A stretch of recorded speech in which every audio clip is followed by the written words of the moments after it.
लेकिन फिर भी वह लेने से मना करती है। मैंने उससे कहा कि मैं तुम्हें कोई एहसान नहीं कर रहा हूँ, मैं तुम्हें अपना एड्रेस बता रहा हूँ, तुम्हारा जब मन करे तब इन पैसों को भेज सकते हो। लेकिन अभी तुम्हारा पैसों का बहुत जरूरी है, इसके बिना तुम भूखे रहोगे और घर जाने के लिए टैक्सी इत्यादि का भाड़ा भी तो चाहिए।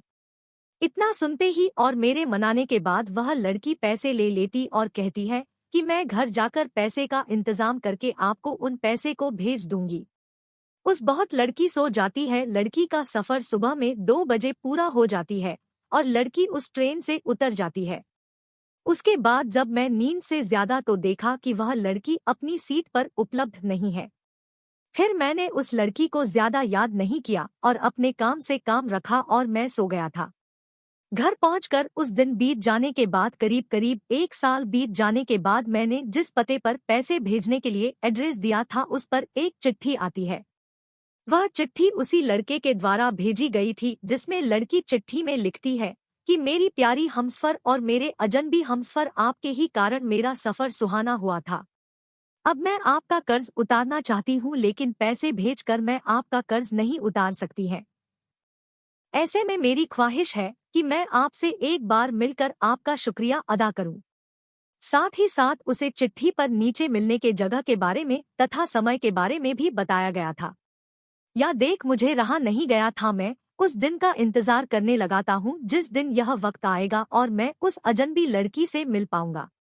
आपको बता दें कि वह अजनबी लड़की मुझसे मिलने के लिए इतना बेकार क्यों थी मुझे भी नहीं पता था। लेकिन जब से मैंने उनकी मदद की थी मैं हमेशा सोचता रहता था कि कहीं वह लड़की भूल तो नहीं गई है, मेरा शुक्रिया अदा करना भी नहीं जानती है। उसके बाद मैं उसी दिन उसी समय पर इस समय की व्याख्या उसने अपनी चिट्ठी में की थी। जब मैं उस स्थान पर पहुंचा तो देखा कि वह लड़की पहले से उसी स्थान पर मौजूद है। जब मैंने उनसे पूछा कि आप बहुत पहले आ चुके थे क्या, तो वह लड़की कहती है कि मैं तो 1 घंटा पहले ही आ चुकी थी, मुझे लगा था कि तुम जरूर मेरे लिए आओगे। आगे लड़की कहती है कि जब से मैंने इन पैसों को लिया है, जब से मैंने आपको देखा है, मेरा दिल कहीं नहीं लगता है। मेरे जज्बात और मेरी जवानी हमेशा आपको ही याद करती रहती है। क्योंकि मैंने उस रात जब आप सो गए थे तो मैं आपके चेहरे की तरफ देखकर बहुत ज्यादा खुश हुआ करती थी। मैं आपसे अपने प्यार का इजहार करने के लिए आई हूँ। अगर आपको कोई आपत्ति नहीं है तो आप मेरा प्यार स्वीकार कर सकते हैं।